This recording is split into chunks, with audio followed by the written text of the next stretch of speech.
Alors, bonsoir à toutes et à tous. Bienvenue à cette séance ordinaire du Conseil d'arrondissement de Rosemont-la-Petite-Patrie du 8 septembre 2020. Alors, je cède tout d'abord la parole à M. Saint-Laurent. Merci. Donc, 10.01, adopter l'ordre du jour de la séance ordinaire du Conseil d'arrondissement du 8 septembre 2020. Je propose, appuyé par M. Posé. C'est adopté. 10.02, approuver le procès-verbal de la séance ordinaire du Conseil d'arrondissement tenue le 17 août 2020 à 19 h. Je propose, appuyé par Mme Gosselin. C'est adopté. 10.03, point d'information des conseillers. Alors, permettez-moi tout d'abord de présenter les membres qui sont avec nous ce soir. Alors, tout d'abord, M. François Limoges, conseiller du district de Saint-Édouard. Mme Christine Gosselin, conseillère du district du Vieux-Rosemont. M. Jocelyn Posé, conseiller du district de Marie-Victorin. Et Mme Stéphanie Watt, conseillère du district d'Étienne-des-Marteaux. Ainsi que M. Daniel Lafont, directeur de l'arrondissement, qui nous présentera les membres de la direction qui sont avec nous ce soir. Merci, M. le maire. Bonne soirée. Donc, je suis accompagné ce soir de Mme Simone Bonenfant, directrice aux relations avec les citoyens et services administratifs et les greffes. M. Martin Savaria, directeur de la culture, sport, loisirs et développement social. Mme Guylaine Desiel, directrice au développement du territoire des études techniques. Mme Catherine Rousseau, directrice à l'entretien de l'éclairage, de la signalisation et du marquage, ainsi qu'Arnaud Cellera, secrétaire d'arrondissement. Merci, bonne soirée. Merci. Alors, période donc des paroles des élus. Je débuterai tout d'abord avec M. Limoges.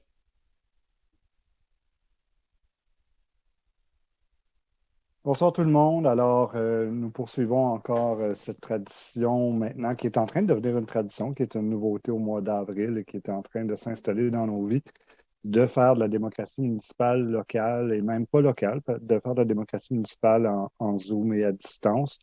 Alors, il y a des travaux qui vont se faire à l'Hôtel de Ville à partir de demain pour une réflexion pour voir combien de temps on va continuer comme ça. Est-ce que le conseil municipal va continuer en Zoom? Est-ce qu'on va faire des formules hybrides avec un peu de présence? Alors, à partir de demain, à la commission de la présidence, ces choses-là vont être étudiées. Alors, à suivre, ça aura peut-être un impact sur la démocratie locale, sur la démocratie municipale, que ce soit à l'Hôtel de Ville ou dans nos arrondissements. On va voir ce qui adviendra de ça pour la suite. À court terme, moi, je voulais simplement remercier chaleureusement tous les gens qui ont travaillé sur le projet de plantation des parcs, des arbres dans l'arrondissement. À partir du maire qui a lancé l'idée de planter 20 000 arbres sur quelques années pour combattre les changements climatiques, en passant par ma collègue Christine Gosselin, Stéphanie Watt, qui ont travaillé plus dans le fin détail avec les hauts fonctionnaires et tous les membres de la direction de l'arrondissement, jusqu'aux cols bleus horticulteurs qui les plantent et qui mettent le paillis, parce qu'on commence à voir le résultat. Et je ne veux pas parler pour les districts des autres, mais dans le parc Père-Marquette, au sud de mon district, au sud-est de mon district, le résultat commence à être vraiment impressionnant. C'est sûr que pour l'instant, ce sont des arbres de 10 ans, ils ne sont pas encore énormes, mais on voit déjà qu'ils auront le potentiel. Puis des arbres de 10 ans, ça grandit vite. Ça a l'air petit, mais ce n'est pas ce ne sont pas des chicots au sens propre comme au figuré. Ils vont grandir assez rapidement. Si vous voulez un bon exemple d'arbres qui ont été plantés au début des années 2010, en 2010, je pense très exactement, Mme Gosselin pourra me corriger, c'est la place Laurier et ils sont maintenant extrêmement, 9 ans plus tard, c'est devenu mature, on a une voûte. Alors, je vous laisse imaginer là, ce que ce sera dans 5-6 ans dans nos parcs, mais particulièrement le parc Père-Marquette, je le mentionne parce qu'il y a une grande étendue au sud de Rosemont, qui était une espèce de grande plaine gazonnée et qui maintenant, il y a eu énormément de plantations à cet endroit-là. Ça va être vraiment, vraiment, vraiment impressionnant. Et les espèces sont magnifiques, là. Il y a des liquidambares, il y a des bouleaux noirs, il y a des pins, il y a des sapins, il y a des amélanchiers, il y a toutes sortes de choses. Alors, c'est vraiment, on a une biodiversité exceptionnelle. J'ai hâte de voir ça croître au fil du temps parce que ça va être de toute beauté. Alors, merci à tous les gens qui ont travaillé dans ce dossier-là et qui ont aidé à choisir les lieux et les espèces qui seront plantées, qui ont été plantées et celles qui sont à venir.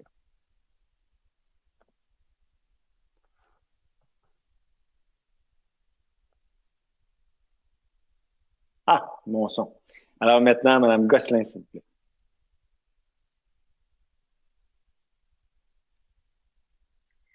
Oui, bonjour, monsieur le maire. Je veux dire que j'ai reçu à 3 reprises le message de l'ordinateur comme de quoi ma bande passante de réseau est faible. Alors, si jamais là, vous perdez ou quelque chose arrive, faites-moi signe pour que je le sache au moins. Je vous reçois mal de mon côté. Moi, je voulais prendre mon temps de parole pour revenir sur le dynamisme dont l'arrondissement a fait preuve en matière d'activités culturelles cet été, durant la pandémie. Vraiment, là, depuis le mois de juin, il y a eu sur le territoire de l'arrondissement une 50aine de prestations et d'activités. Ça a commencé avec les balles confinées autour de nos résidences, puis ensuite, il y a eu des sortes d'activités dans les ruelles, dans les rues, dans nos parcs, sur nos places publiques. Il n'y a pas une seule discipline qui n'a pas été représentée. C'est un mélange d'initiatives, d'organismes culturels locaux, mais aussi le fait que nos services ont vraiment profité de l'offre de plusieurs institutions de la ville et montréalaise, comme par exemple Espace pour la vie ou l'OSM ou encore le Centre du sport de Montréal, en ont profité pour les inciter à venir chez nous. Et puis maintenant qu'il en reste quand même quelques activités à venir jusqu'à la fin septembre, je vous invite, si ce n'est pas déjà fait, de vous inscrire à la page Facebook de l'arrondissement. Et aussi, vous pouvez vous inscrire à la page Facebook de la Maison de la Culture pour recevoir les faire-part, savoir où se passent ces activités, parce que bien sûr, on les publicise pas à grande échelle pour éviter les très grands rassemblements. Et puis, si vous n'avez pas de connexion Internet, premièrement, vous n'êtes pas en train de nous écouter, mais si vous connaissez quelqu'un qui aimerait recevoir des avis, puis qui ne sont pas connectés à Internet, vous pouvez leur dire qu'ils peuvent toujours faire un téléphone à la Maison de la Culture, puis on va les aviser de ce qui s'en vient. Alors, c'est ça que je voulais dire. Je voulais remercier nos services pour ce qu'ils ont fait, là. C'est vraiment, ça s'est vraiment bien passé. Puis les citoyens, ils en ont plus que d'habitude parce qu'on s'est vraiment forcé à en mettre partout, dans tous les coins de l'arrondissement et de toute nature. Alors, voilà, j'espère que ça vous a plu. Ça a été un mal pour un bien en matière de dynamisme culturel à Rosemont, la petite patrie cet été. Voilà, monsieur le maire. Merci, Mme Gosselin. Monsieur Posé. Oui, merci beaucoup, monsieur le maire. Donc, bonsoir à toutes et merci d'être là ce soir pour cette autre séance virtuelle du conseil d'arrondissement de Rosemont-la-Petite-Patrie.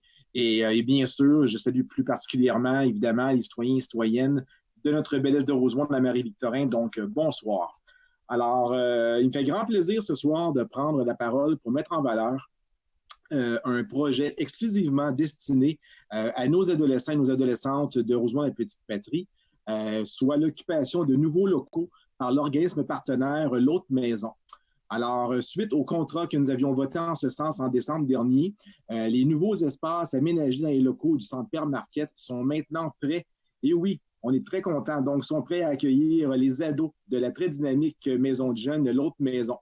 Et non seulement ces espaces permettront de poursuivre une précieuse offre de services pour nos jeunes, mais il importe aussi de mentionner ce soir que les normes d'accessibilité universelle ont été incluses dans les aménagements réalisés, tant au niveau de l'accès au bâtiment que des salles de toilettes, des circulations intérieures et de la cuisine, afin de mieux accueillir et desservir les Rose-Patriens et les Rose-Patriennes qui sont à mobilité réduite. C'est donc une très belle nouvelle et la localisation de ces nouveaux locaux-là dans un pôle sportif serait également très idéal pour desservir ces jeunes qui proviennent en grande partie de l'école secondaire Père Marquette qui se situe tout juste en face. Alors, la qualité de vie de toutes et tous est importante pour notre administration dans Rosemont-la-Petite-Patrie et le présent dossier qu'on vote ce soir est une autre belle démonstration, une fois de plus. Donc, enfin, il m'importe de souligner ici l'excellent travail de nos services dans ce dossier-là et de remercier également toute l'organisation de l'Autre Maison pour sa précieuse collaboration et sa patience. Donc, merci beaucoup à toutes et tous et bonne soirée. Merci, M. Posé. Madame Watt, à vous. Bonsoir tout le monde. Je voulais parler d'un point à l'ordre du jour que nous allons voter ce soir, donc le point 2007, concernant la politique de l'enfant. Cette année, grâce à la division de la culture, sport, loisirs, développement social, nous allons faire des parcours actifs dans 4 parcs de l'arrondissement, donc Père Marquette, Joseph Paré, Étienne Desmarteaux et Montcalm. On veut inciter les jeunes à bouger, on veut leur montrer qu'on pense à eux, même quand on ne fait pas des grosses rénovations, des petites touches, des petites actions comme ça importe. Et je voulais, entre autres, souligner le parc Montcalm et le parc Joseph Paré. C'est vraiment 2 parcs que tous les services travaillent à activer, en fait, et on voit les résultats. Et donc, j'ai bien hâte de voir ce marquage qui sera réalisé par l'organisme MU cet automne. Sinon, vous avez peut-être remarqué, et je voulais faire du pouce sur ce que disait François Limoges tantôt, mais il y a des énormes fosses d'arbres dans les trottoirs. Donc, en ce moment, ces fosses sont vides. On les voit un peu partout, mais ça fait partie de ce programme massif de plantation pour être plus résilient, pour avoir un territoire plus résilient. Et cet été, mon Dieu, qu'on avait besoin d'arbres. Il a fait tellement chaud. Et donc, nous allons planter dans ces fosses d'arbres et ce programme va devenir, avec chaque année, de plus en plus ambitieux parce qu'il va falloir trouver des nouveaux raccoins pour planter des arbres. Mais je voulais le souligner parce qu'avec les parcs et maintenant les trottoirs, on voit vraiment les premières étapes de ce programme ambitieux. Et je voulais mentionner très rapidement que les prochains mois, je serai en congé de maternité, mais que mes collègues élus et le cabinet prendront le relais et seront là pour recevoir les requêtes et les questions des résidentes et résidents d'Étienne Desmarteaux et des dossiers que je porte, les parcs ou les dossiers enfance que je partage avec M. Posé ou des choses comme ça. Donc, je voulais vous rassurer qu'il y aura une représentation pour vous durant ces 4 mois d'absence en 2020. Et on aura même du renfort. Donc, vraiment, là, vous êtes entre de très bonnes mains avec mes collègues élus et le cabinet du bureau du maire. Donc, sur ce, je vous souhaite un bon conseil et un bon automne. Merci beaucoup, Mme Watt, et félicitations pour cet enfant à venir. On vous souhaite un bon congé, un bon repos. Profitez-en, hein, prenez du temps pour vous et votre enfant qui arrive bientôt. C'est une belle fierté dans notre vie quand on a un enfant qui arrive parmi la famille. Alors, pour ma part, eh bien, ce soir, nous allons voter au conseil d'arrondissement.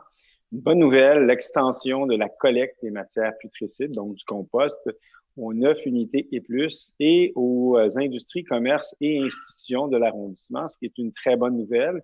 C'était la dernière étape pour un déploiement complet de la collecte des matières putricides. Alors, beaucoup d'entre vous seront heureux de l'apprendre parce qu'ils l'espéraient et elles l'espéraient depuis longtemps. Ce sera chose faite au cours de la prochaine année. Donc, ce déploiement se fera sur l'ensemble du territoire et nous en sommes vraiment très heureux. Ce sera une autre étape dans notre effort collectif à faire mieux pour l'environnement et à combattre les gaz à effet de serre. Alors voilà pour ma part. Maintenant, nous allons passer à la période de questions. Monsieur Saint-Laurent. 10.04, période de questions du public. Merci beaucoup, Monsieur Saint-Laurent. Alors oui, c'est la période de questions, votre période de questions. Nous avons reçu 32 questions écrites ce soir que nous allons donc prendre le temps de bien lire et d'y répondre dans le meilleur de nos connaissances, en espérant que nous allons pouvoir satisfaire vos questions. Et bien entendu, si nous n'avons pas tous les détails, nous ferons les suivis au cours des prochains jours, des prochaines semaines, afin de pouvoir répondre adéquatement à vos interrogations. Alors, tout d'abord, et je le rappelle, comme à l'habitude, nous faisons une alternance femmes-hommes et donc ce soir, nous ne dérogeons pas à cette bonne tradition. Nous allons donc tout d'abord débuter avec Mme Sophia El Abouri. Une question donc qui se lit comme suit. Est-il prévu par l'arrondissement de réaménager la rue Cartier entre le boulevard Rosemont et la rue des Carrières, par exemple, ajout d'une bande de trottoir pour planter des arbres du côté gauche de la rue en direction nord, ajout d'une piste cyclable, etc. Et sinon, comment initier un tel projet en tant que citoyen? Merci. Madame Watt, question pour vous. Oui, merci pour cette question. Je vois très bien votre tronçon de rue. En fait, on a quelques rues comme ça dans l'arrondissement, des rues très larges, mais résidentielles à une voie. Normalement une voie, mais elles sont très larges. Donc, vous soulevez deux questions, soit celle de l'embellissement, je pense, et le verdissement. C'est en fait trois questions. L'embellissement et le verdissement, et aussi peut-être l'apaisement. En tout cas, il me semble avoir potentiellement plusieurs enjeux. Et donc, ce que je proposerais, c'est qu'on se contacte pour voir quel enjeu spécifique vous intéresse. Parce que, entre autres, je peux vous dire ce soir que le programme Milieu de vie vert et actif de l'arrondissement, qui est un programme qui est en développement, on souhaite mettre au cœur de ce programme les résidentes et résidents et pour nous aider, en fait, pour travailler ensemble, collaborer pour apaiser les milieux de vie. Et donc, c'est peut-être justement un des moyens de faire cheminer votre demande. Mais puisque je ne suis pas trop certaine si c'est et le verdissement et l'apaisement ou la mobilité active, en tout cas, c'est tous des enjeux qui nous intéressent aussi. C'est ça, je proposerais qu'on se parle. Donc, nous avons vos coordonnées. Je pourrais vous contacter dans les prochains jours. Merci. Merci beaucoup, Mme Watt. Merci, Mme El-Abouri. Maintenant, une question qui nous vient de M. Michel Bouchard. Au sujet du projet d'ajout de parcomètre, dossier 201-79776, je tiens à vous souligner mon opposition ferme à l'ajout de parcomètre pour les rues William Tremblay et André Laurando. Pourquoi ne pas innover et valoriser les transports collectifs ou le vélo, qui fait de plus en plus d'adeptes année après année? Alors, Madame Gosselin, une question pour vous. Oui, merci, Monsieur le maire. Bonsoir, Monsieur Bouchard. Alors, premièrement, le dossier a été reporté. Aussi, il n'est jamais été question d'installer des parcomètres sur les rues que vous nommez, mais plutôt un système mixte à l'usage à la fois des résidents et des travailleurs ou des visiteurs qui s'appelle Parc au jour.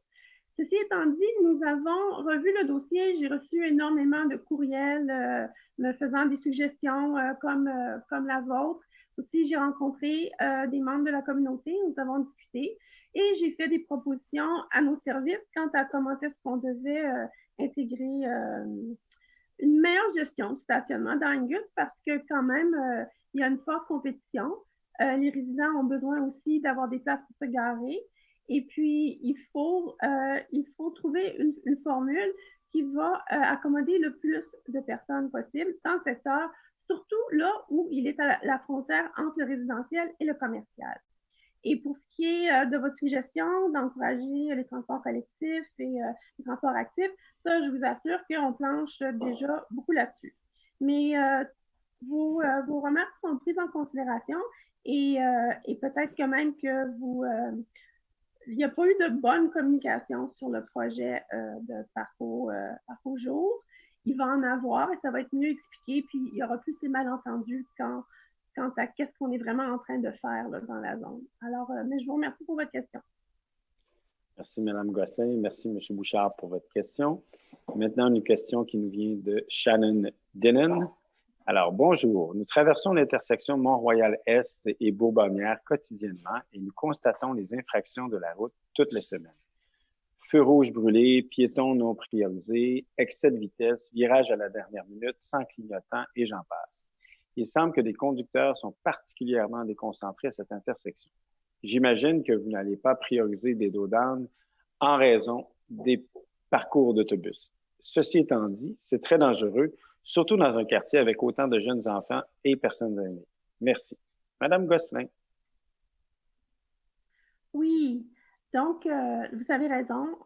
Il n'est pas question d'installer des dos d'âne sur Beaubonnière. Par contre, je vous encourage quand même à enregistrer des plaintes au 911 pour alerter les policiers du fait que vous constatez à répétition des non-respect de la vitesse ou de la signalisation à cette intersection-là. Les policiers ils répondent aux plaintes de citoyens quand ça rentre dans leur système, puis ils ont beaucoup de demandes dans un secteur, ben, ils vont porter une certaine attention à ce secteur. Mais bien sûr, l'attention des policiers, elle est en vigueur là, quand ils sont là. Pour ce qui est de la sécurisation à long terme de Bourbonnières, nous avons un projet. Nous travaillons déjà avec plusieurs membres des résidents sur Bourbonnières. C'est un projet qui va pouvoir se mettre en place une fois que les travaux du SRB P9 vont être complétés. Mais notre volonté, c'est de faire de Bourbonnières une rue qui va ressembler à ses voisines, une rue qui va moins servir pour le transit et qui va fonctionner plus comme une avenue ou une rue comme d'Orléans, sans avoir tout ce transit, toute cette vitesse et toute cette insécurité. Mais malheureusement, à cause du chantier P9 et de l'usage de Bourbonnières pour l'autobus, ça devra attendre jusqu'à la fin. Mais en attendant, ne vous gênez pas pour vous plaindre des excès que vous constatez auprès du poste de quartier. Demandez à vos voisins de faire la même chose pour qu'il y ait plus d'appels qui soient répertoriés par le service de police. Merci, Mme Gosselin. Merci, Mme Deline, pour votre question. Maintenant, une question qui nous vient de M. Marc Simard. Bonjour. Ceci concerne les modifications au règlement d'urbanisme concernant la subdivision. Suite à ma visite à l'arrondissement, on m'a informé que le règlement n'était pas encore finalisé. Nous avons une propriété avec un grand sous-sol non fini. Il faudrait excaver pour pouvoir en faire un logement. Nous venons hélas d'apprendre que depuis le 23 janvier, nous ne pouvons pas faire de logement si le plafond des pièces intérieures ne dépasse pas au moins 1 mètre le sol. Une solution aurait été de subdiviser le logement du rez-de-chaussée afin de produire 2 logements avec sous-sol chacun, mais le règlement l'interdirait. Les exceptions sont la subdivision sera toutefois permise lorsque le projet vise à revenir au nombre d'unités d'origine dans un bâtiment et lorsque l'espace retiré n'est pas un espace habitable, par exemple la création de nouveaux logements sous-sol. Pourrait-on considérer permettre la subdivision si le résultat permet l'ajout d'un nouveau logement au sous-sol?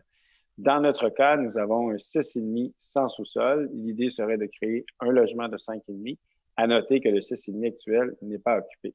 Le règlement pourrait peut-être considérer le total des surfaces habitables et pièces. Si, suite à la modification, on augmente les critères de certains pourcentages, permettre la modification. De plus, afin d'éviter les abus, limiter la perte du logement et à subdiviser et ne pas permettre de subdiviser en plus de 2 logements. Par exemple, nous avons un 6,5 de 1200 pieds carrés. Le résultat serait de 2 5,5 de 1000 pieds carrés chacun pour un total de 11 pièces et 2000 pieds carrés au total. On ajoute 70 d'espace et le logement subdivisé en perd 16 Madame Simard, merci, M. Simard. Madame Gosselin, question pour vous. Oui, bonsoir, M. Simard. Alors, vous avez une question vraiment précise qui concerne la configuration de votre immeuble, puis probablement qu'il n'y a pas beaucoup de comparables. Alors, je dirais que pour vous, on a un outil, c'est le projet particulier. Vous pouvez, nonobstant les changements réglementaires qui ont été faits par le passé, puis qu'on est en processus de faire en ce moment par rapport aux subdivisions, vous pouvez quand même soumettre un projet et nous l'évaluerons sur son propre mérite, ses propres bases. Ce que vous proposez semble intéressant. Si vous pouvez trouver une solution à la hauteur plancher-plafond du sous-sol. Alors, cette avenue, elle est disponible pour votre projet. Oui, il y a un coût associé, mais je pense que vous êtes en train d'envisager un projet d'envergure de toute manière. Et j'en profite pour dire que ce soir, nous passons à la 2e lecture du projet de modification. Donc, nous avons tenu une assemblée publique de façon virtuelle qui a pris fin le 2 septembre, pour lequel nous avons reçu quand même une 50aine, 60aine de questions.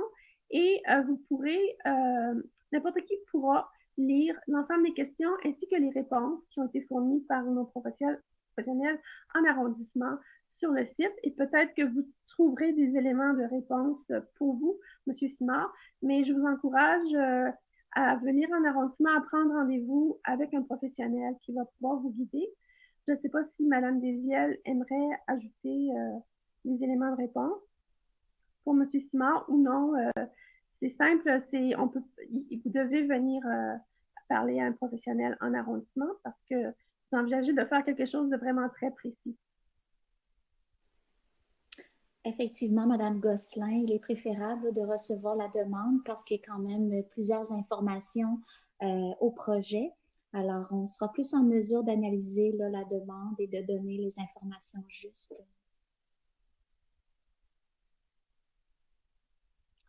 Merci beaucoup, Mme Désiel. Merci, Mme Gosselin. Et merci, M. Simard, pour votre question. Maintenant, une question qui nous vient de Mme Louisette Rondeau. À 80 ans, j'aimerais savoir à quel service puis-je m'attendre. Je suis propriétaire, donc je paie des taxes. J'ai une voiture, donc je paie encore des taxes. J'ai besoin de gasoline, je paie encore des taxes sur mes assurances maison et automobiles. Montant de taxes devant chez moi, cet hiver, il y a la piste cyclable près du trottoir qui sera déneigée. Ensuite, un espace pour les autos. Serait-il possible que la ruelle entre la première et la deuxième avenue, entre Saint-Zotique et Beaubien, pourrait profiter des déneigeurs de l'arrondissement? Plusieurs résidents sont des personnes âgées et droit des personnes âgées qui ne font pas de vélo et qui vivent dans l'arrondissement depuis longtemps. Jusqu'à cette année, le déneigement se faisait à nos frais, mais maintenant, il n'y a plus personne. Merci de l'attention que vous portez à ma demande. Monsieur Limoges.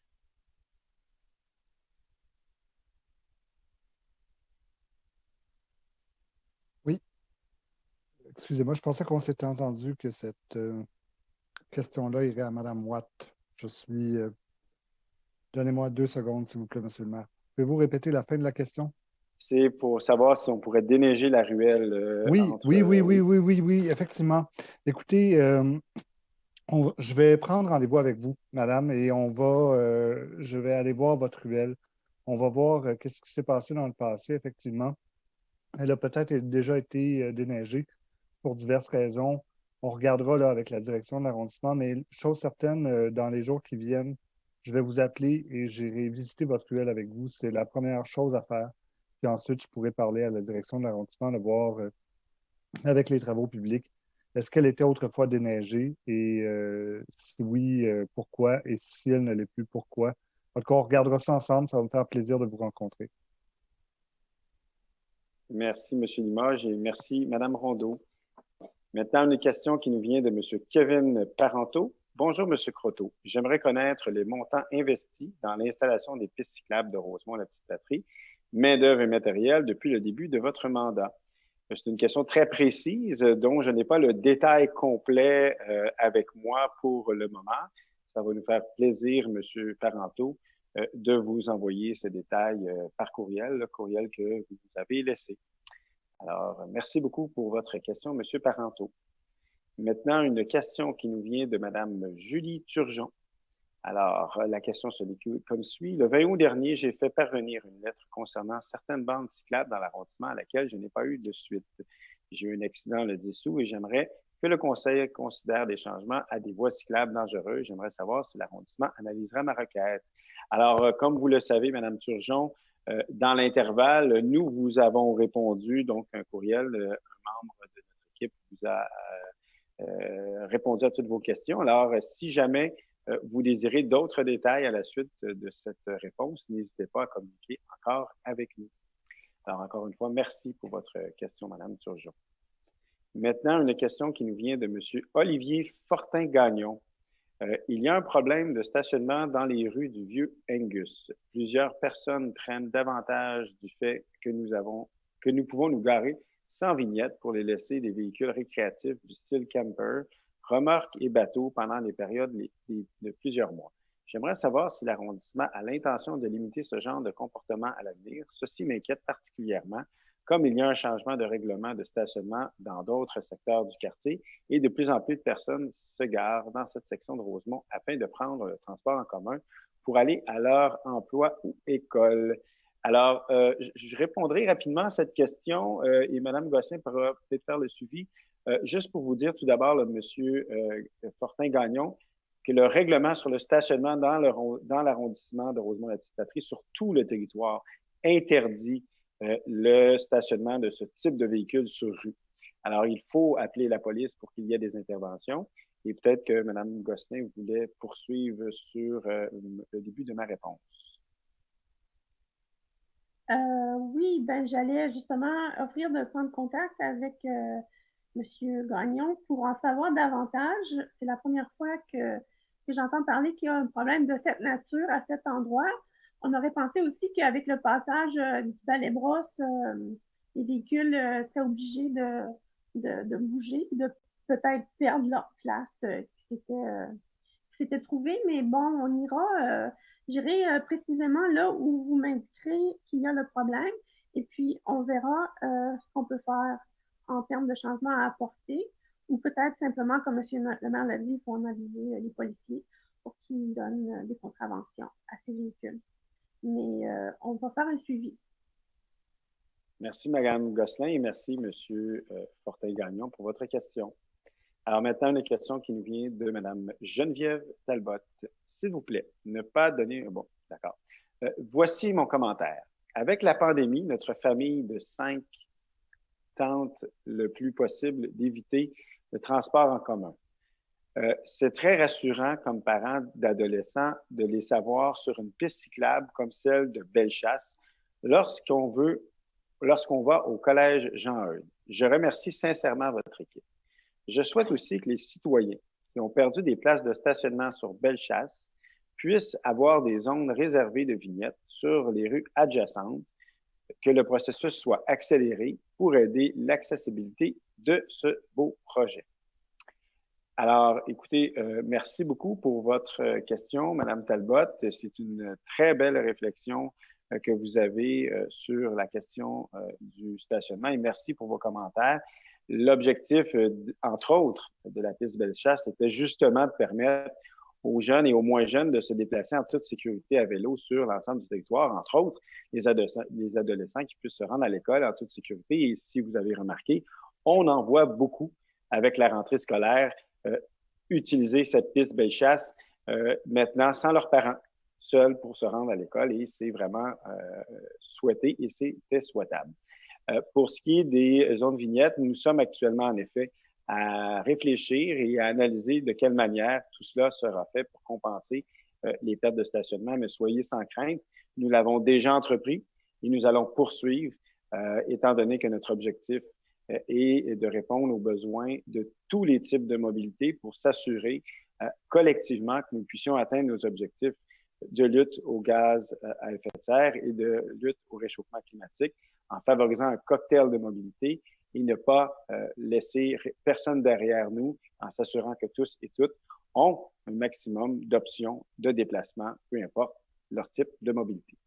Alors, encore une fois, merci Mme Talbot pour votre question. Maintenant, une question qui nous vient de M. Maxime Bernard. Pourquoi démantèlerait-on la piste cyclable sur l'avenue Christophe-Colomb? Monsieur Limoges, pouvez-vous... Oui, avec plaisir, Monsieur le maire. Tout simplement, Monsieur Bernard, tout simplement parce que c'est le respect de la parole donnée. Ce n'est pas une piste cyclable, c'est une voie active et sécuritaire comme il y en a eu partout en ville, des zones qui ont été faites pour les déplacements actifs, que ce soit à pied ou à vélo, mais qui étaient spécifiquement, et ça a bien été annoncé comme ça, qui étaient spécifiquement faits pour que les Montréalaises et les Montréalais se réapproprient la ville pendant un été de pandémie ou pour celles et ceux qui ne pouvaient pas sortir de la ville ou aller en vacances de manière classique et donc profiter de la métropole autrement. Mais ça avait été annoncé que c'était une mesure temporaire et on tient à respecter les engagements. C'était annoncé comme temporaire, donc ce sera démantelé. Ceci étant dit, il va y avoir un bilan qui va être fait. Il y a des endroits qui ont été moins aimés, il y a des endroits qui ont été beaucoup aimés. Il faudra voir qu'est-ce que les citoyens souhaitent conserver un jour plus tard. Mais pour l'instant, à court terme, c'est sûr que ça va être enlevé, celle Christophe-Colomb, entre le 15 septembre et le 15 octobre. Merci, M. Limoges, et merci encore une fois, M. Bernard, pour votre question. Maintenant, une question qui nous vient de Mme Christine Fafard. Bonjour, serait-il possible de retirer les pancartes en chloroplaste mentionnant que Rosemont est vert et actif? En plus d'être une pollution visuelle, c'est une pollution environnementale. C'est d'une aberration monstre qui donne honte aux résidents. Il faudrait s'en débarrasser de façon écologique, s'il vous plaît. Assurez-vous des alternatives ou des solutions. Avez-vous des alternatives ou des solutions pour les résidents qui ont une voiture électrique et qui ne peuvent plus se brancher aux bornes à cause des nouvelles pistes cyclables qui bloquent l'accès aux bornes? Alors, merci, Mme Fafard, pour vos deux questions. Alors, tout d'abord, pour les panneaux, ce sont des panneaux temporaires qui seront remplacés éventuellement par des panneaux permanents qui seront plus durables, plus écologiques, donc plus respectueux des prérogatives que vous avez mentionnées. Bien entendu, nous allons nous assurer que ces panneaux seront réutilisés de façon écologique et responsable, et c'est toujours fait. Pour ce qui est des bornes électriques, nous allons travailler avec la Ville de Montréal pour leur relocalisation éventuelle, mais sachez qu'il y aura aussi une poursuite du déploiement des bornes électriques sur l'ensemble du territoire montréalais au cours des prochaines années. Donc, vous aurez la chance de pouvoir toujours en bénéficier. Alors, encore une fois, merci, Mme Fafard, pour votre question. Maintenant, une question qui nous vient de M. Sean Katz. Bonjour, M. Croteau. Je vous interpelle concernant le projet de Super Îlot ou les milieux de vie verts et actifs, comme vous les nommez. Ayant suivi les projets de Super Îlot à Barcelone pendant longtemps, je dois dire que je salue votre courage et que j'appuie votre initiative avec beaucoup d'enthousiasme, du moins sur le fond. Sur la forme, par contre, j'ai des préoccupations relatives au manque d'implication citoyenne dans les projets qui me font craindre pour son acceptabilité sociale. Il faut souligner qu'à Barcelone, le premier projet pilote des nouveaux Super Îlots, même si temporaire, a presque déraillé par une forte opposition citoyenne au départ, car la Ville n'avait pas impliqué les résidents en amont. C'est seulement après que la Ville s'est corrigée en lançant de vastes processus participatifs, non pas juste des consultations notées, mais un vrai processus de co-création citoyenne que les résidents ont pu s'approprier le projet et ainsi y adhérer.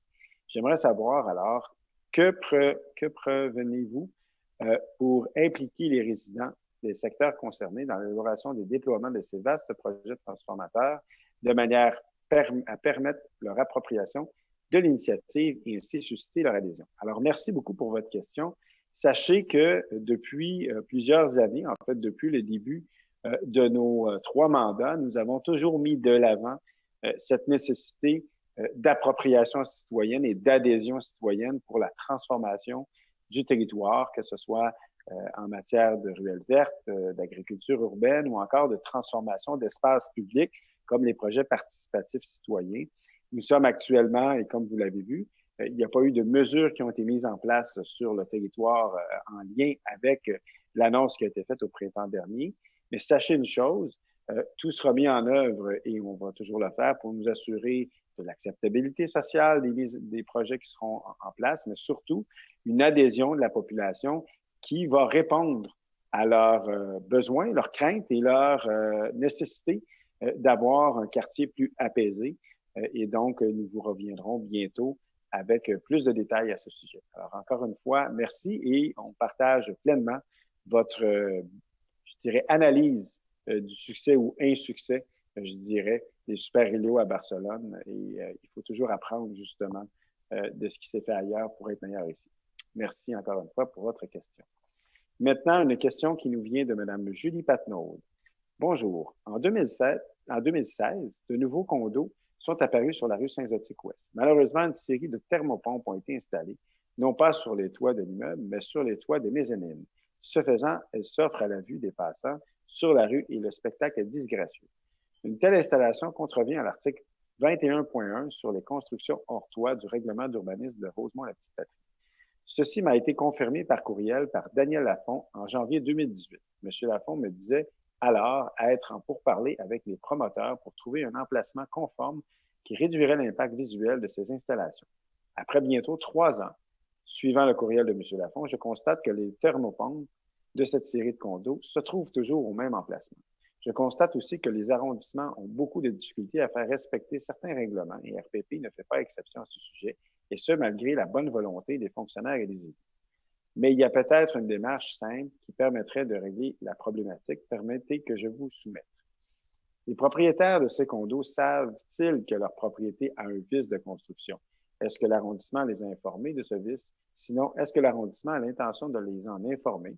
Je crois que l'assurance qui protège les propriétaires sur leur nouveau bâtiment est de 5 ans.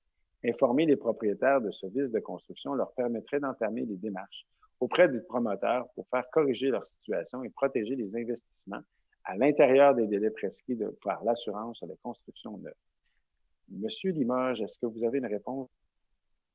Oui, bien, sur les détails spécifiques du suivi là, concernant les thermopompes, je vais laisser M. Lafont répondre éventuellement, mais je voulais dire à Mme Patnaud deux choses. La première, c'est que vous avez raison dans votre prémisse. C'est difficile, les questions de bruit sont les plus difficiles à faire respecter en arrondissement, étant donné non seulement la nature des règlements, mais la nature du bruit. La nature du bruit qui est, bon, dans votre cas, c'est des thermopompes, c'est assez constant, mais des fois, c'est pas toujours des bruits constants. C'est des dossiers qu'on a toujours beaucoup de difficultés à régler, puis vous avez raison de nous le rappeler, puis vous avez raison de nous suggérer de prendre d'autres moyens que les seules lectures de bruit pour régler les situations, parce que effectivement, c'est difficile. Pour ce qui est des thermopompes, je me souviens parfaitement de ce dossier-là, Mme Patnaud, puis merci de le rappeler à notre attention. Je vais demander à M. Lafont de voir de vous répondre, voir s'il y a du nouveau là-dedans. Et s'il n'y en a pas ce soir, parce que c'est quand même un vieux dossier, là, nous pourrions vous contacter assez rapidement pour voir qu'est-ce qui a été fait ou qu'est-ce qui sera fait ou avoir plus de précision là, pour le suivi de cette question. Monsieur Lafont? Oui. Oui. Donc, d'un côté, je vais m'enquérir demain matin là, de l'état d'avancement de ce dossier-là, puis avoir des poursuites pendantes, etc. Donc, c'est sûr qu'il y a des délais qui sont occasionnés par la Cour. Donc, je vais m'informer de ça, puis on pourra communiquer avec Mme Patnaud d'ici vendredi et vous-même pour vous mettre au parfum des avancements dans ce dossier. Merci, c'est très apprécié. Bonne soirée, Mme Patnaud. Merci, M. Lafont, M. Limoges et Mme Patnaud pour votre question. Alors, une question maintenant qui nous vient de M. Robert Cormier. Plainte ombudsman avec le numéro. Bonjour, j'ai reçu votre avis. Répondre avant le 2 septembre s'il n'y a pas d'amélioration. Il n'y en a pas aucune. C'est toujours 2 pistes bidirectionnelles sans place de stationnement. Ici, entre Châtelain et Viau, il passe entre 8 et 12 vélos à l'heure. 2 pistes cyclables de 3 mètres. Voie pour auto 4,5 mètres pour une largeur totale de 10,5 mètres pour la rue. Serait-il possible de réaménager la piste du côté de Bellechasse bidirectionnelle et convertir celle du côté nord en espace de stationnement? Il y a au moins 150 places de stationnement d'éliminées entre Châtelain et Viau.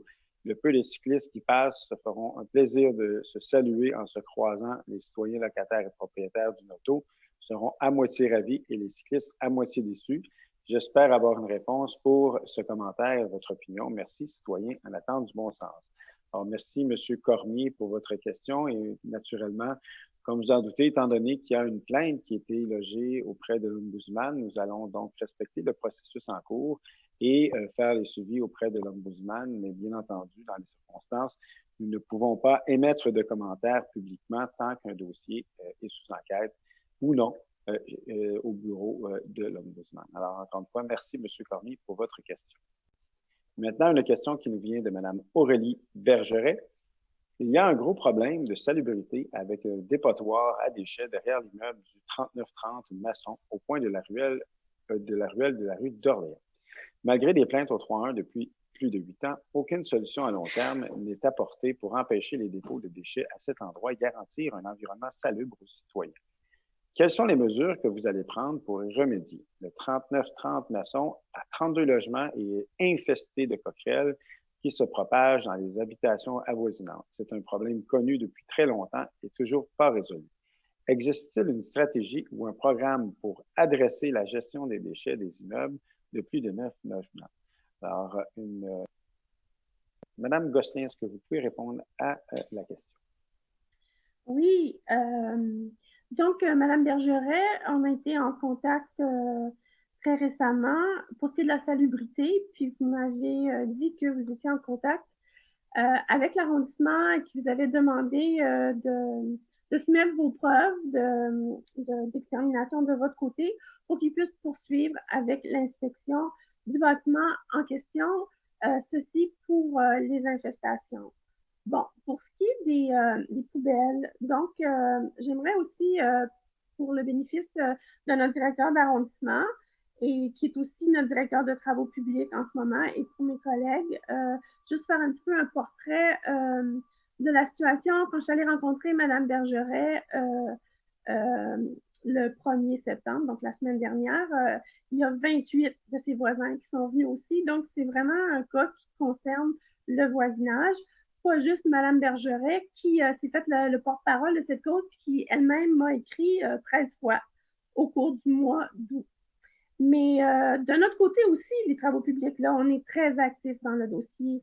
Depuis juste la fin du mois de juillet, le dossier qui fait état là, des interventions, des communications, il fait 7 pages. Alors, Mme Bergeret me demandait, mais de votre côté, qu'est-ce que vous avez fait? Alors, de notre côté, bon, le 5 août, on a donné un avis de non-conformité au propriétaire de l'immeuble et un deuxième avis le 10 août. Le 10 août, Mme Bergeret, vous avez été contactée par nos services, par nos travaux publics.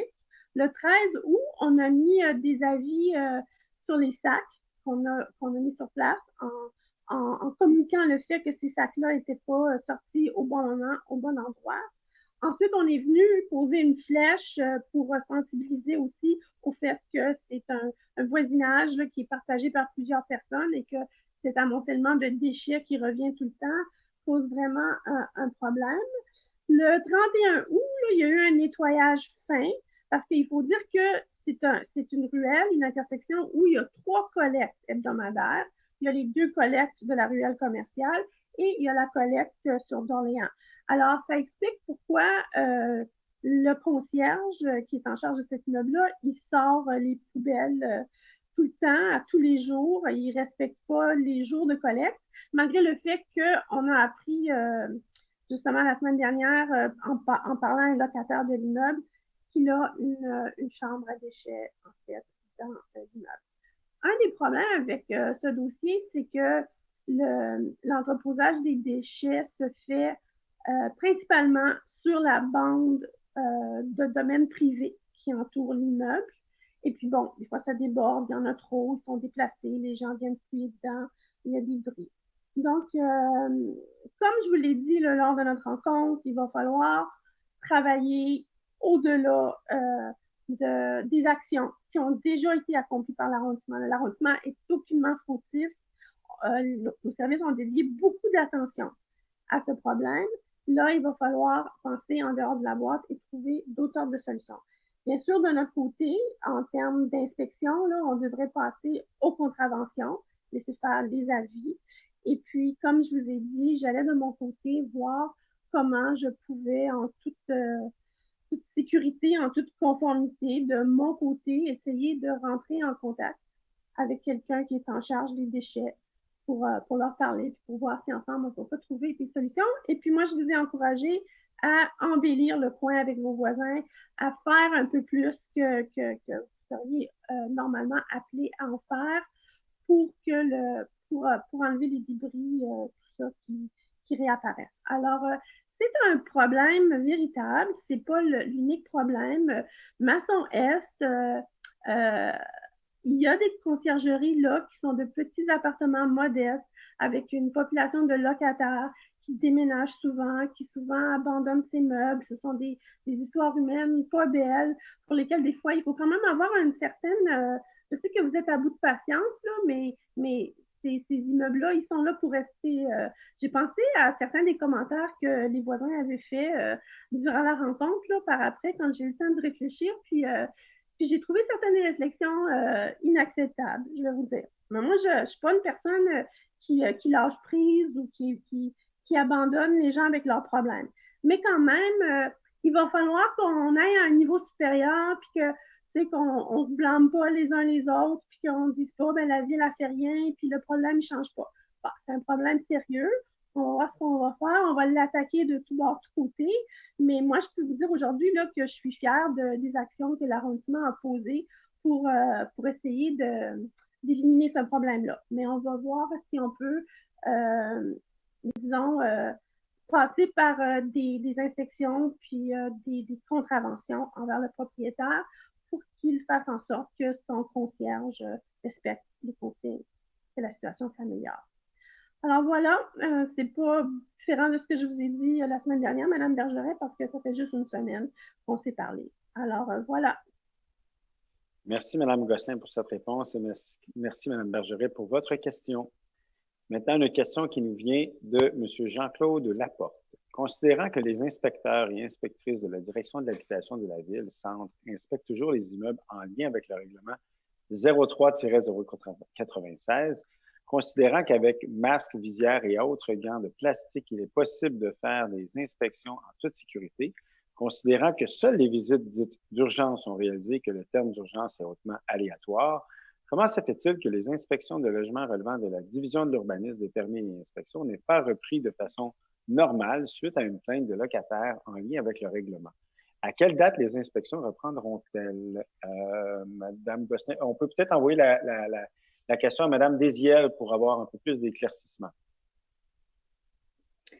Oui, bien sûr. Alors, les inspections ont repris le 4 mai dernier.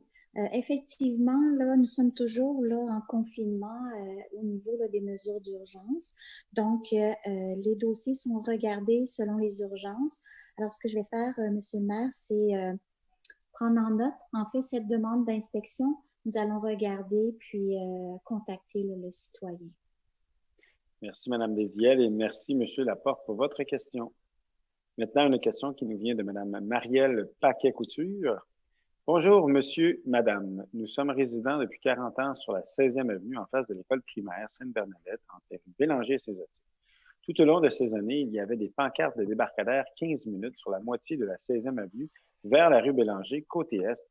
Le jeudi 27 août dernier, des responsables de la ville sont venus installer d'autres pancartes de débarcadère 15 minutes sur l'autre moitié de la 16e avenue vers cette fois-ci la rue Saint-Zotique, toujours du côté est, et ce, incluant une bonne fontaine, ce qui nous enlevait encore plus d'espace.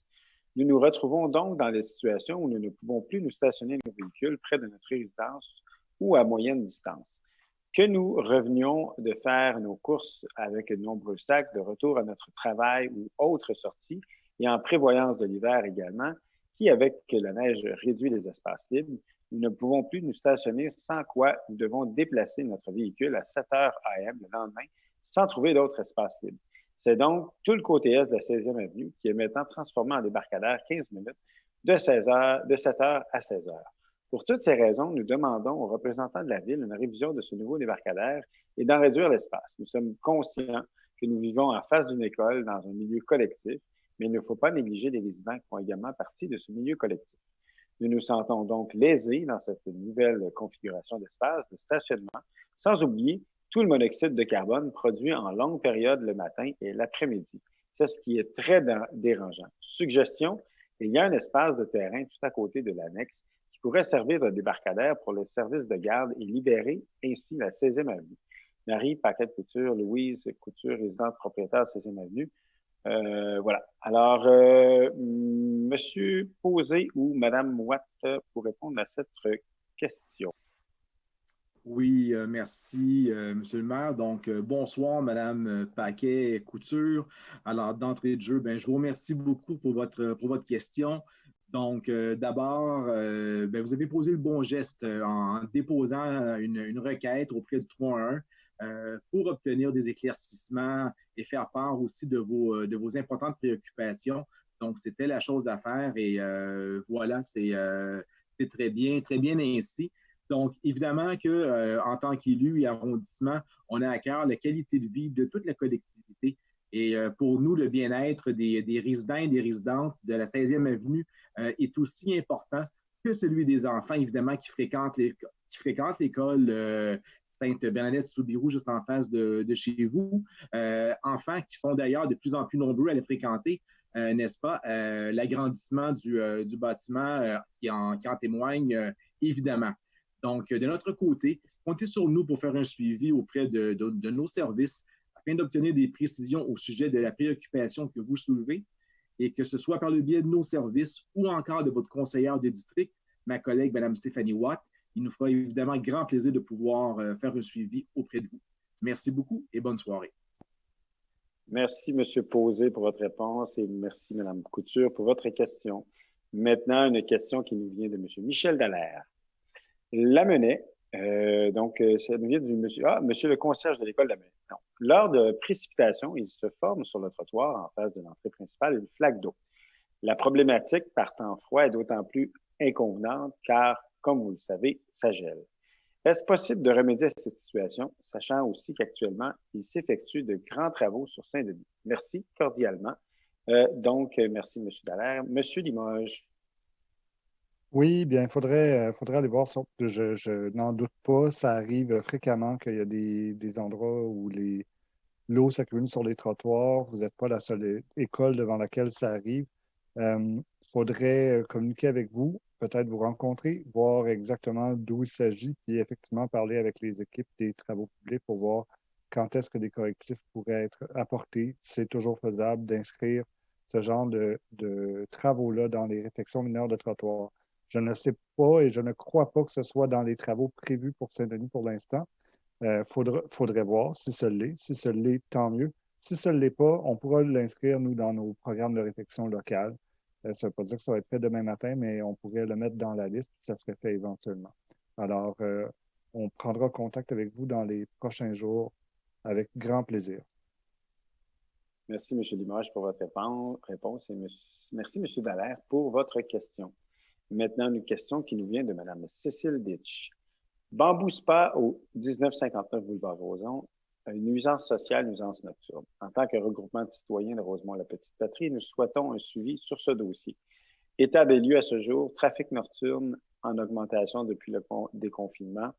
État de permis d'exercer, le Bambou Spa ne semble pas avoir le permis d'exercer valide. Type de service fourni dépasse le cadre du massage ou de soins corporels. Une devanture explicite allant à l'encontre de la légalité homme-femme et qui nuit à la réputation. Une nombreuse publicité sur les réseaux en tant que meilleur massage érotique à Montréal. Pour information, Macroto a annoncé publiquement en janvier 2017 la fermeture des salons de massage érotique sur le territoire de Rosemont. Le salon Jasmine a perdu un cours supérieur et a quitté son local sur la rue Bellechasse récemment. L'escouade moralité du poste de police 35, bien au fait depuis 2016, et nous réfère à l'arrondissement pour des actions concrètes. Quelles sont les actions effectives en cours et que prévoyez-vous dans un avenir proche pour que les habitants voisins du Bambou Spa puissent retrouver un milieu de vie favorable? Nous espérons trouver dans nos réponses une cohérence avec la volonté d'un arrondissement vert et novateur reconnu pour sa qualité de vie telle que mentionnée dans le bulletin officiel de l'arrondissement. Alors, Madame Désiel ou Monsieur Lafont, peut-être nous faire un état de situation sur la suite des choses concernant les salons de massage qui ont reçu des avis de non-conformité au règlement d'urbanisme. Oui, effectivement, comme on l'a mentionné, là, le Bambou Spa fait partie des interventions où, en 2017, de mémoire, on est intervenu et il y avait environ une douzaine d'établissements qui ont été visés par une certaine intervention. C'est concentré dans les derniers temps sur un succès, c'est-à-dire celui du Spa Jasmine qui a fini par fermer ses portes suite à l'arrondissement eu gain de cause. Il y a d'autres interventions actuellement qui sont sous analyse avec notre service des affaires juridiques et pour lesquelles je ne suis pas en mesure de pouvoir donner plus d'explications. Mais sachez qu'on est toujours très actifs. Ce sont des dossiers où les preuves, malgré qu'ils peuvent être très parlantes sur les sites web, il y a quand même une démonstration qui doit être faite hors de tout doute devant les tribunaux. Ça exige une démonstration d'une preuve. Donc, quand même assez costaud. Donc, on continue nos actions et naturellement, les engagements de 2017 sont toujours dans nos orientations, dans nos objectifs. On travaille là-dessus, mais on pourrait communiquer avec Madame Ditch pour donner plus d'informations. Merci, M. Lafont, et merci, Mme Ditch, et sincèrement, désolé pour ce que vous vivez, mais sachez que nous allons poursuivre dans nos actions pour vous assurer à vous aussi une meilleure qualité de vie dans votre voisinage. Nous sommes d'accord avec vos doléances actuelles. Maintenant, une question qui nous vient de M. Maxime Caron-Goudreau. Serait-ce possible de mettre en place des mesures pour faire respecter la limite de 30 km/h sur la 14e avenue entre boulevard Rosemont et l'avenue Masson? Le fait que ce soit la première avenue tout de suite après le boulevard Saint-Michel qui permet de se rendre vers l'avenue Masson à partir de Rosemont et fait une voie très passante. La présence d'une pancarte affichant la limite de 30 km/h très tôt sur l'avenue fait en sorte qu'elle n'est pas très visible pour les automobilistes. Le fait que plusieurs enfants habitent cette avenue et se promènent entre les ruelles rend la situation fortement à risque d'accident grave. Merci. Alors, Madame Gosselin, une réponse pour... Oui, bonsoir. Alors, donc, il me semble que des dos d'âne seraient peut-être indiqués pour la 14e. Là. On en installe beaucoup sur les avenues. Ils sont elles sont très efficaces, surtout sur les rues en pente descendante. Alors, on va considérer que votre demande ici en conseil constitue une demande d'apaisement de ce type. Puis, on va faire les vérifications, puis aussi voir par rapport à l'emplacement du panneau, si jamais il y a quelque chose qui peut être modifié. Merci pour votre question. Merci, Mme Gosselin. Merci, M. Caron-Goudreau, pour votre question. Maintenant, la question qui nous vient de Mme Valie-Fugulin. Alors, la question se lit comme suit. Vu les travaux récents qui entraînent une réduction permanente des voies sur Saint-Denis, de Châteaubriand, Christophe-Colomb et autres axes routiers nord-sud, on voit déjà une conséquence sur l'achalandage, les bouchons et la pollution sur la rue Clark. Rue qui oscille selon les heures du jour, entre stationnement et pistes de course, et ce, même en ces temps de trafic réduit pour cause de pandémie. Quelles mesures concrètes seront prises par l'arrondissement pour atténuer l'effet de rebond du trafic qui se déplace vers la rue Clark et assurer aussi la santé et la sécurité des résidents, des cyclistes et des piétons de la Petite Italie qui vivent en bordure de cet axe routier très fréquenté où la vitesse est rarement respectée. Alors, merci, Madame Fugulin, pour votre question. Nous allons donc faire un suivi avec vous pour voir justement quelles mesures pourraient être prises. Bien entendu, il y avait aussi de prévu éventuellement une voie cyclable qui continuerait entre le plateau et Rosemont-la-Petite-Patrie sur la rue Clark. Vous savez qu'il y a un lien cyclable actuellement qui passe sur le viaduc. L'idée était de le faire poursuivre et pour ainsi apaiser la circulation. Mais vous avez raison qu'à cet endroit, il y a une circulation de grande vitesse et nous allons voir donc comment nous pouvons remédier à la situation. Ça fait partie naturellement de nos projets. Comme vous le savez, les projets des milieux verts et actifs afin de nous assurer que sur les rues de transit, la circulation soit plus lente, mais respectueuse de la réglementation et que les citoyens ne paient pas le prix de ce transit automobile. Alors, encore une fois, désolé pour ce que vous vivez actuellement, mais sachez que nous allons prendre en main votre demande. Et merci pour votre question, Mme Fugulin. Maintenant, une question qui nous vient de M. Olivier Audet. Où et comment procéder pour faire une demande d'arrêt obligatoire au coin de rue que je juge dangereux? Alors, merci, M. Audet, pour votre question. Alors, très simplement, vous pouvez appeler au 311 pour faire une demande officielle d'ajout d'un panneau d'arrêt et vous pouvez aussi nous écrire à nous, les élus, directement une demande pour nous indiquer quel est l'endroit et puis nous pourrons procéder à ce moment-là à une analyse d'ajout de panneau d'arrêt. Madame Gosselin qui a levé le doigt pour compléter. Oui, M. le maire, parce que j'étais justement en communication avec Alexis, parce que ça me disait quelque chose, là. Donc, au 3630, c'est près de Chambly. Puis, justement, cette année, on installe un stop au coin de Edmond-Hamelin et de Chambly. Et puis, l'année prochaine, il est prévu d'en installer un peu plus loin, au coin d'Edmond-Hamelin et la 18e. Alors, bon, peut-être que ça répond déjà aux besoins, puis un autre citoyen en a fait la demande, ou d'autres citoyens au pluriel, mais c'est des bonnes nouvelles là, pour Edmond-Hamelin, 2 stops en 2 ans dans ce secteur, ça devrait régler les problèmes, et puis s'il y a d'autres problèmes, comme M. le maire l'a dit, signalez-nous exactement l'emplacement auquel vous pensez. Merci, Mme Gosselin, pour le complément. Et merci, M. Audet, pour votre question. Maintenant, une question qui nous vient de M. Julien Santerre. Depuis que Châteaubriand est sens unique, de nombreuses voitures qui se font prendre car elles ne peuvent tourner à gauche utilisent des ruelles pour revenir sur leurs pas, ruelles dont plusieurs enfants jouent dedans. Ceci est un danger pour la sécurité. Y a-t-il un moyen d'empêcher la circulation de rue dans notre ruelle? Vous devez faire référence à de Bellechasse et non pas Châteaubriand. Monsieur Limoges.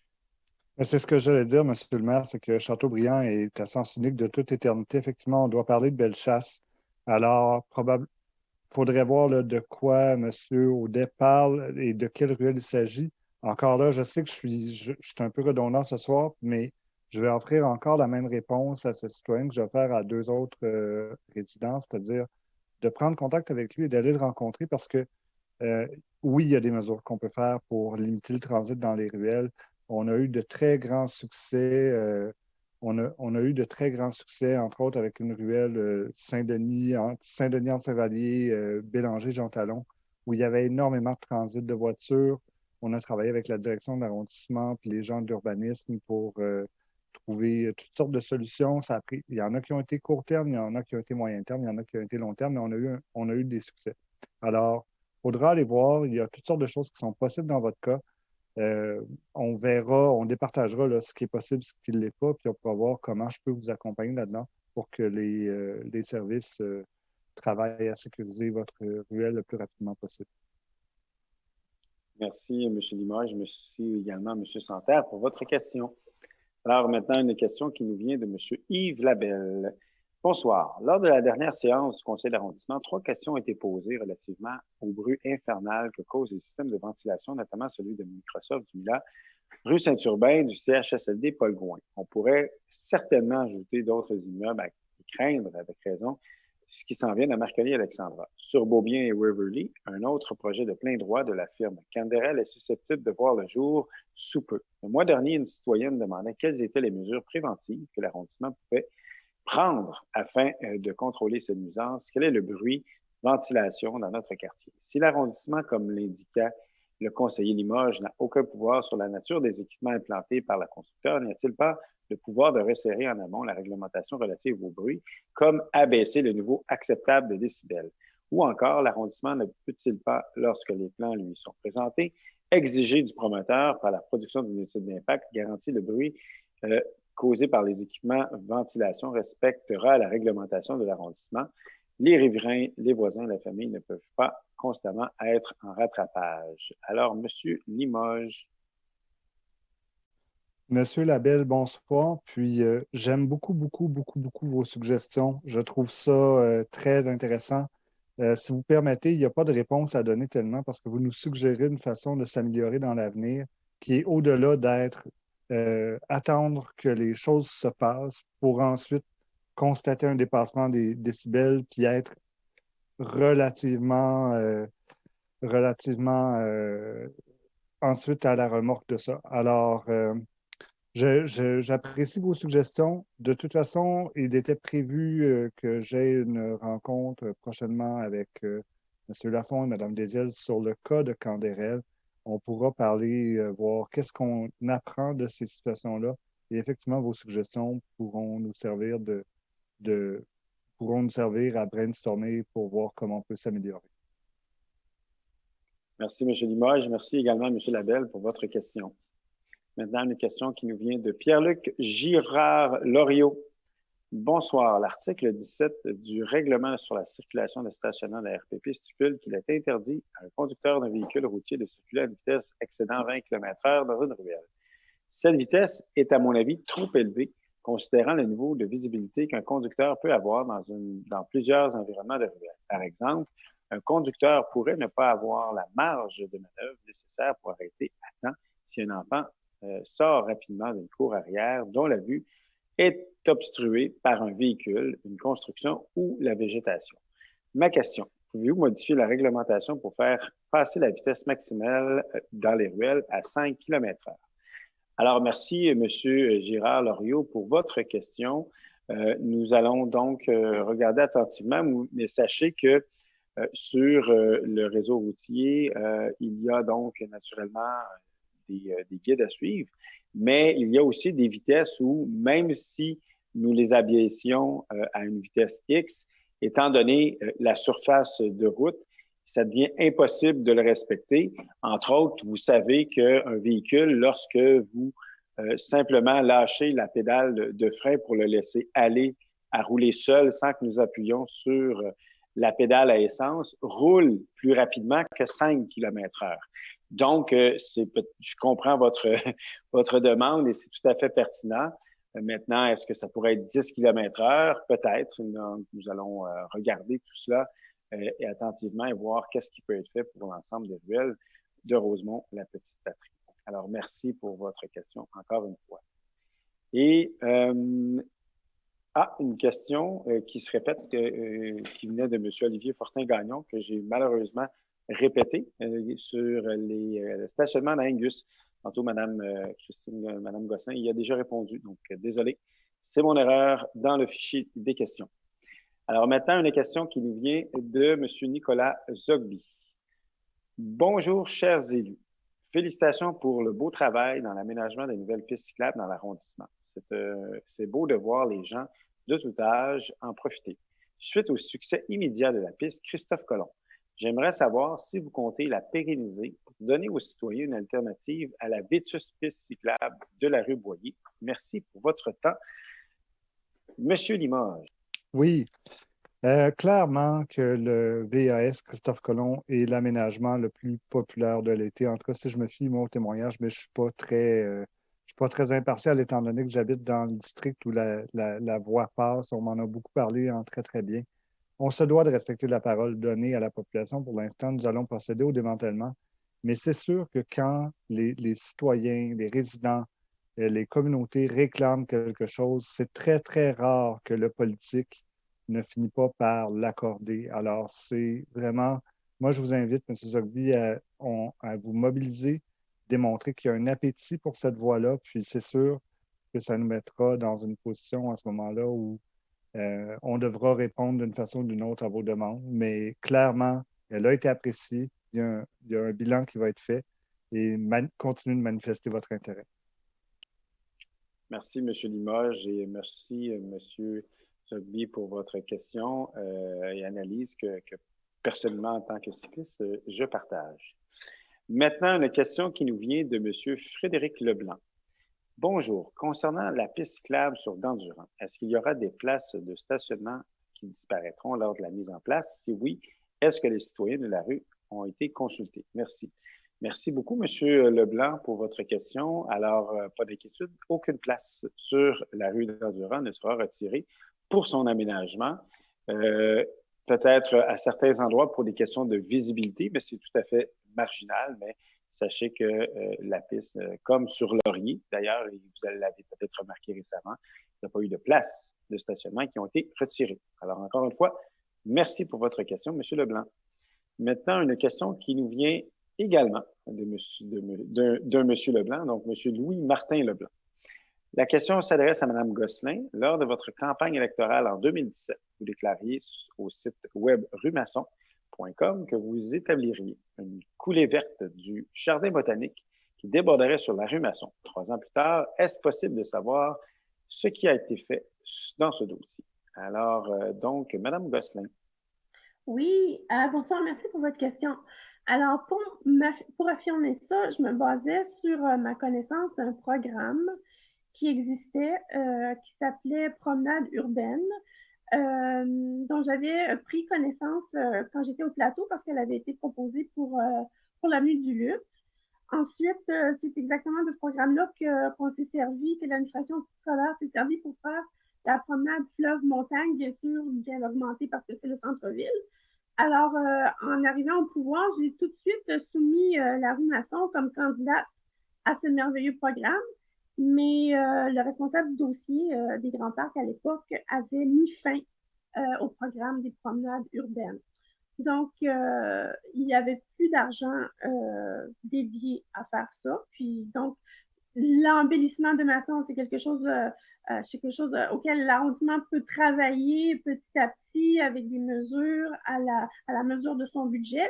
Mais ça aurait permis vraiment d'en faire une rue très, très verdoyante, connecter la piste multifonctionnelle sur le viaduc Masson, la boucle Masson, pour se rendre justement au parc Maisonneuve, au jardin botanique. Mais il n'y a plus de programme à la ville pour le faire, ce qui ne veut pas dire qu'on va continuer de travailler sur l'embellissement de Masson, mais ça ne se fera pas en une fois, parce qu'il y a vraiment beaucoup de différences là, entre les budgets qui proviennent des services centraux et les budgets qu'on a en arrondissement. Alors voilà, je suis désolée, je l'ai soumis tout de suite, mais c'est resté lettre morte. Merci, Mme Gosselin, pour les éclaircissements. Merci, M. Leblanc, pour votre question. Maintenant, une question qui nous vient de M. Daniel Baudouin. Bonsoir, je suis autoconstructeur. La semaine dernière, mon projet d'agrandissement fut soumis au CCU du 1er septembre 2020 et fut refusé dans son entièreté. Pourtant, depuis le 19 novembre 2019, mon architecte a eu 3 rencontres avec le technicien au permis, sans que qui que ce soit du département de l'urbanisme ne lève un drapeau rouge pour nous réorienter dans notre démarche. Les critères sont très larges et laissent libre cours à l'interprétation. 19 arrondissements, 19 façons de faire. Ce n'est qu'en juillet dernier que Mme Lemire-Lauzon du département d'urbanisme me disait que ma proposition ne rencontrait pas plusieurs critères d'urbanisme. J'ai fait parvenir une lettre à M. Croteau en date du 3 septembre pour lui expliquer la situation et demander des éclaircissements sur l'intervention du département d'urbanisme lors d'une demande de permis. Voici ma question. Y a-t-il une procédure lors de la demande de permis qui fait que tous les départements concernés se coordonnent pour donner leur juste aux citoyens dès le tout début des esquisses préliminaires pour éviter de répartir à zéro? J'ai investi tout près de 30 000 $ dans ce projet et on me dit que mon bâtiment a un impact négatif sur le voisinage, que je dois le modifier. Pourtant, il rencontre toutes les normes de construction de la ville. Cela aurait été simple d'avoir eu des avis clairs dès le début quant à l'acceptabilité urbanistique du projet. Selon moi, l'implantation de l'agrandissement aurait dû être validée par le département d'urbanisme. Merci de répondre à cette question. Madame Gosselin, pouvez-vous éclairer le citoyen? Merci. Ben, je peux pas beaucoup parce que je sais pas exactement de quel projet il s'agit. Alors, on a eu dernièrement un projet qu'on a refusé, en fait, que les services avaient refusé et le CCU a avalisé le refus des services. Et on a eu un autre projet pour lequel on a demandé de le revoir. Alors, pour le revoir, il faut refuser ce qu'on nous propose, mais ce n'était pas un refus total, c'était pas un refus de l'agrandissement, c'était une question de certains détails de la façade qu'on souhaitait revoir parce que on avait suggéré beaucoup de modifications, des modifications simples à faire et pas coûteuses. Alors, comme je ne sais pas de quel projet on parle, il y a des situations très différentes, je ne peux pas répondre très bien, mais je vais peut-être le faire par courriel et peut-être aussi mettre Mme Désiel dans la boucle là, s'il faut aussi obtenir une contribution là, des services à cette réponse. Mais moi, je ne sais pas de quel projet il s'agit exactement. Merci, Mme Gosselin, pour votre réponse. M. Baudouin, merci pour votre question. On fera un suivi au cours des prochains jours pour plus d'éclaircissements. Et maintenant, une dernière question qui nous vient de M. Mark Heard. La question se lit comme suit. Je fais plusieurs demandes téléphoniques et courriels concernant un panneau de vignette de stationnement manquant dans mon quartier, mais il n'y a toujours pas de suite. Le résultat est que beaucoup de personnes sans vignette stationnent, mais la personne comme moi qui paie pour ce service n'en ont pas. Selon l'agent de mon dossier, n'a pas été prise en charge depuis le 10 août, donc elle a fait une deuxième demande, requête 20-21-25-03. Est-ce que les agents qui donnent les contraventions font un rapport concernant les panneaux manquants? Alors, merci, M. Heard, pour votre question. Nous allons aller voir un peu plus de détails sur votre requête et pouvoir vous répondre là, avec les bonnes informations. Nous ne les avons pas entre les mains, bien entendu, ce soir, mais ça va nous faire un plaisir de pouvoir éclaircir tout ça et répondre à vos questions et nous assurer là, que vous avez un traitement équitable face à vos besoins. Alors, désolé des inconvénients, là, bien entendu, et merci beaucoup de nous avoir écrit. Alors, ce qui met fin, M. Saint-Laurent, à notre période de questions, et nous pouvons donc passer à l'adoption des points à l'ordre du jour. Oui, donc on enchaîne avec 20.01, approuver 2 conventions avec contribution financière avec les organismes Centre communautaire Petite-Côte et les loisirs du Centre Bear Market Incorporé dans le cadre de l'édition 2020 du programme d'intervention de milieu pour les jeunes 12-30 ans et dans le cadre de l'entente administrative pour l'accueil et l'intégration des immigrants. Contribution financière pour un montant total de 28 121 $. Je propose, appliqué par M. Posé. C'est adopté. 20.02, autoriser une dépense totale maximale de 102 568 taxes incluses, accorder un contrat de service à Nature Action Québec dans le cadre de l'implantation de la collecte des résidus alimentaires dans les 9 logements et plus et les ICI. Je propose, appuyé par M. Limoges. C'est adopté. 20.03, approuver une convention avec l'organisme Association québécoise Zéro Déchet pour l'événement Festival Zéro Déchet. Contribution financière de 2 500 $. Je propose, appuyé par Mme Watt. C'est adopté. 20.04, annuler l'octroi du contrat accordé à Urbex Construction Incorporée pour le projet d'aménagement de 5 ruelles vertes et la bonification de 2 ruelles vertes existantes. Accorder le contrat à les entreprises PNP Incorporées au montant total de 106 351,88 $, à même la dépense maximale déjà autorisée. Je propose, appuyé par M. Limoges. C'est adopté. 20.05, ratifier l'offre de service de la Ville-Centre et mandater la direction du service de la culture pour conclure une entente forfaitaire pour la gestion des redevances avec l'organisme Entandem, mandataire de la SOCAN et de Résonne, pour la facturation, perception et réception des droits de licence payables pour l'exécution en public des enregistrements sonores publiés dans le répertoire Résonne et des œuvres musicales du répertoire de la SOCAN lors d'activités ou d'événements dans l'arrondissement. Je propose, appuyé par Mme Gosselin. C'est adopté. 20.06, approuver un avenant modifiant la convention intervenue avec l'organisme L'Autre Maison, Maison de Jeunes, afin de mettre à disposition de celui-ci des locaux au Centre Père Marquette dans le cadre du programme Jeunesse. Je propose, appuyé par M. Posé. C'est adopté. 20.07, approuver une convention avec contribution financière avec l'organisme MU dans le cadre de la politique de l'enfant 2020 pour la réalisation de jeux de marquage sur sol dans 4 parcs de l'arrondissement. Contribution financière pour un montant total de 23 000 $. Je propose, appuyé par Mme Gosselin. C'est adopté. 20.08, autoriser une dépense de 80 546,89 $, taxes incluses, pour la rédaction et l'implémentation de procédures de travail lors d'interventions sur l'éclairage et les feux de circulation. Je propose, appuyé par M. Limoges. C'est adopté. 30.01, prendre acte du rapport consolidé des décisions déléguées, des listes de bons de commande approuvés, des listes de demandes de paiement et des listes des virements de crédit. Je propose, appuyé par Mme Watt. C'est adopté. 30.02, autoriser le financement de divers projets en lien avec la vision vélo prévue en 2020 ou ultérieurement à partir de fonds provenant du virement de crédit autorisé par la résolution CA 1926-0257. Je propose, appuyé par Mme Watt. C'est adopté. 30.03, autoriser un virement de crédit du compte de passif fonds réservé, unité de stationnement, pour un montant total de 50 000 $ pour la construction de dalles de béton par un entrepreneur dans le but d'installer des supports à vélo. Je propose, appuyé par M. Limoges. C'est adopté. 40.01, édicter 4 ordonnances relatives à la programmation de l'événement public. Je propose, appuyé par Mme Gosselin. C'est adopté. 40.02, édicter une ordonnance en vertu de l'article 80 du règlement sur les tarifs afin de permettre l'accès gratuit au terrain extérieur de tennis et de pickleball du parc Beaubien jusqu'à la fin de la saison 2020. Je propose, appuyé par M. Posé. C'est adopté.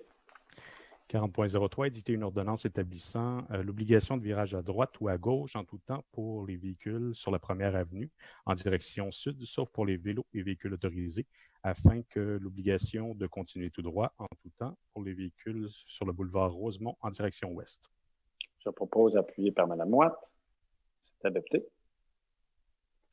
40.04, édicter une ordonnance pour retirer une place de stationnement tarifée sur la rue Saint-Zotique. Je propose, appuyé par M. Limoges. C'est adopté. 40.05, modifier les places de stationnement des secteurs 16 et 94 pour sécuriser les voies cyclables sur la rue Saint-Zotique. Je propose, appuyé par M. Limoges. C'est adopté. 40.06, adopter un second projet de règlement 01-279-65 afin de régir notamment les divisions et subdivisions de logements. Je propose, appuyé par Mme Gosselin. C'est adopté. 40.07, adopter un second projet de règlement 01-279-66 afin de procéder à diverses modifications du règlement d'urbanisme. Je propose, appuyé par Mme Gosselin. C'est adopté. 40.08, adopter le règlement 01-279-67 afin de procéder à des corrections de nature technique. Je propose, appuyé par Mme Gosselin. C'est adopté. 40.09, adopter une résolution autorisant l'atteinte d'une hauteur maximale de 9 mètres et la construction d'un deuxième étage sans retrait pour le bâtiment situé au 6545 rue Clark. Je propose, appuyé par Mme Gosselin. C'est adopté. Et finalement, 40.10, adopter un règlement intitulé « Règlement modifiant le règlement régissant la démolition d'immeubles RCA-6-7 ».